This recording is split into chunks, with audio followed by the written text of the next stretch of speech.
check out this road. Yes, we are on Jebel Jais and we are going to be driving this. It is the Ferrari 812 Superfast. There it is. Check it out. What a beast, and what a rare treat to get it out onto a road like this, and to really give it a little bit of go. So you know what? Let's not mess around. I can put some pictures in this stuff. You know what it looks like. Let's get into it. Let's start it up. Hello everyone. Let's start it up.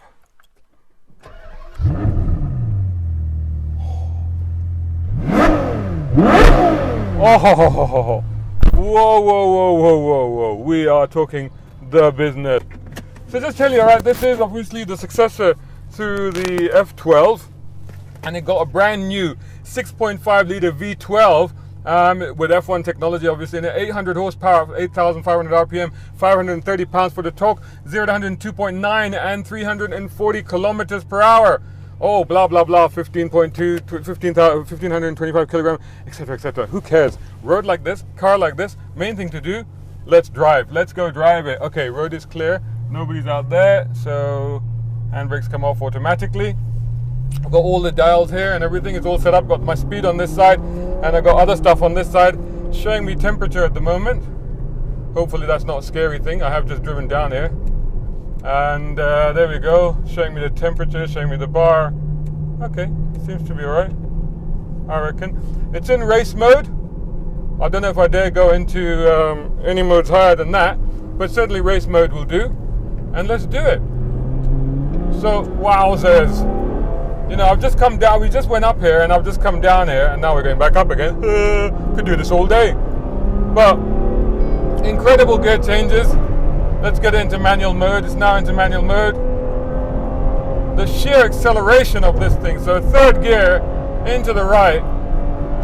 Electric power steering now, not the hydraulic one. And four-wheel steering. Four-wheel steering, you can tell a little bit. It's all about high-speed stability, really. The idea being to shorten the chassis, so to speak, to give it a little bit more maneuverability. The gear changes are phenomenal. I mean, so damn fast. We are talking F1 levels of fast here. But the thing, brakes are stupendous. Oh, somebody's left a Red Bull can right in the middle of the road, but it's okay. That went under the car. And but the grip, I'll tell you what, I could do with a bit more feedback to the steering wheel, because the steering wheel, this new electronic power steering, accurate and all that, but very light. Not quite enough heft. I would like a little bit more. I don't know if there's a way of turning that up. At this speed, I'm not going to be finding out. But could do with a bit more heft, but certainly couldn't do with any more power, because 800 horsepower and that much torque, and really, you know, I mean 126 kilometers an hour. Now, on this occasion, I don't normally tell you the speeds, but I will, because we've got police blessing to do this, because the police are actually escorted us up here and they're actually with us. So let's see. That's 170, 180, 190, 200 and braking hard. Wow, the brakes are great. That is just between corners, over 200 kilometers an hour. Wowzers. Great turning, really good grip. At the back, it's absolutely planted. At the front, it feels a bit light despite that big old V12 at the front. How is it doing that? How is it so maneuverable? Maybe because of that four-wheel steering. But yeah, you can steer on the throttle, yep. On, off, turns in, tire, yep. Plant the throttle. Very fluid, no problem. Keep it smooth and you'll be fine. Again, second gear corner. Hazard lights are coming on under braking. Range Rover at the front. Dispatch that without even blinking an eye, I think. There you go. There, it's gone. Man, he got in here fully, had his window down. You're like, what the heck? What the heck? Oh my God! Damn it! Wowzers! Gotta remember to brake. I love these little lights here. That is so F1, telling you when to change up. If I can remember to change up. Oh yes, I've got paddle shifts. Damn, they are quick. Second gear. Goes down to second, even at that speed and that revs, it doesn't mind. The power feed in is because the torque is like, it's not as pulverizing as the sheer power of the thing. So the torque feeds in quite nicely once you get back on the accelerator after a corner. we go, double apex on this one, and yeah, you can just feel the grip at the front. I don't know if I really have the skills to push it that much harder, but actually it doesn't feel oversteery, nor does it necessarily feel understeery. It just feels, you know, maybe not quite as bitey, quite a smooth progression. As long as you feed the power in gently, not an issue. So maybe not quite as bitey at the front as maybe I thought, but certainly planted at the back, and does carry, as you can see, as you are observing, tremendous speed. A little bit of movement there, just a little bit. That's nice, but all very genial, all very friendly. It's quite a friendly car, to be honest. Even at these speeds, has the lights back on again.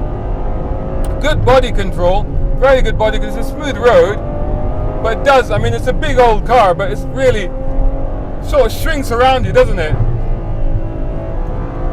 Check it out. Wowzers! And the engine just sounds great. Naturally aspirated, of course. Potentially, you know, the last of the naturally aspirated, you know, big engines. This is the V12. Will they still have V12? Will they still have naturally aspirated engines? Who knows? But right now we have it, and we're making the most of it. Brakes are great. I don't know if they're ceramic. There must be ceramics on these, right? And wowzers! You can actually feed the power in, and they kind of just digs in and gets you round. The gear changes are absolutely fantastic. They're like rifle bolts, you know. They're just like bang, you know, 30th second, bang, off it goes. Doesn't hesitate, doesn't argue. Love the way you can feed the power in this, and it will just follow your wishes. It just follows your commands. Oh wow! Even in changing in the middle of the corner at speed, at throttle, not an issue. Bang it down into second, turn in, back on the power, left, right. Oh, nice bit of S's. Great body control. Just slightly on the rev limiter there, and we're done. Wowzers! We are already at the top. I mean, or where we were to start with. I gotta say, that is just simply extraordinary. What a machine! What a car! Whew, boy, tell you what though, makes you work, huh? You feel it, you feel it, you feel you've been working for a bit, and yeah, that's what you want really. So there you go, guys. That was a very quick, very fast run of the appropriately named 812 Superfast, and there's your car, there's your experience. I hope you enjoyed that. I think this is an amazing vehicle. It is a big punchy machine. It's a power machine. It's a sort of car where you point and you squirt and it just goes, you know? It's not the sort of car that you want to take dancing with you, if you see what I mean. It just, you point it and you squirt it and it goes, and that's what it sort of does. But really, if you wanted to get something, if you had like a really tight, twisty road and you really wanted to go for it, you're looking at maybe the 458, I think, the 488 rather, would probably still be my choice. But I tell you what, 800 brake horsepower never felt so manageable as in this car.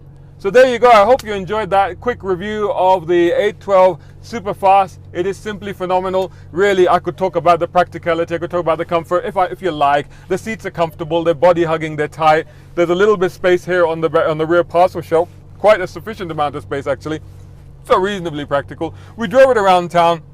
It's quite a wide car, but it's not an issue. And at the front you can place it because you can see these fenders that just sort of come out. They're actually big vents, sort of nostrils that are poking in from each side. So you definitely know where the front of the car is. And of course it has a reversing camera, and it's got AC and Bluetooth and all the rest of it. It's quite a practical thing. So there you go, there's our review. Big thumbs up from us. Oh, and I should mention there's a screen over here for the passenger, so you can scare the hell out of them as they're going, "What speed are you doing?" That sort of thing. Anyway, I hope you enjoyed that review, as I keep saying. I certainly enjoyed the drive. Please do follow us, motoringme.com. Check us out on YouTube, Instagram, Facebook. Just search for Motoring Middle East. You can also follow me. That'd be nice. I'll put my @ signs here. Shazad Sheikh. I'm easy to find.